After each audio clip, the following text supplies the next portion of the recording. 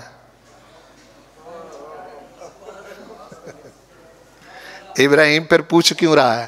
کہا وَلَٰكِن لِيَطْمَئِنَّ قَلْبِي، اس لیے کہ ذرا دل مطمئن ہو جائے، دل مطمئن ہو جائے۔ اس سے پتہ چلا ایمان اور اطمینان قلب دو مخالف چیزیں نہیں ہیں۔ کیا کہا میں نے؟ ایمان اور اطمینان قلب دو متضاد اور مخالف چیزیں نہیں۔ ایمان ہو دل مطمئن نہ ہو، اس کے لیے پوچھ لیا کیسے کرتا ہے؟ فرمایا فخذ اربعۃ من الطیر، 4 پرندے لے لو، فصرہن الیک، اپنے ساتھ ان کو مانوس کر لو، ثم اجعل علی کل جبل منہن جزءا، پھر ان کو ذبح کر کے مکس کر کے ان کا گوشت وغیرہ جو ہے 4 پہاڑوں پر رکھ دو، ثم ادعوہن، پھر آواز دو ان کو، یأتینک سعیا، ابراہیم تیرے پاس دوڑتے ہوئے آئیں گے۔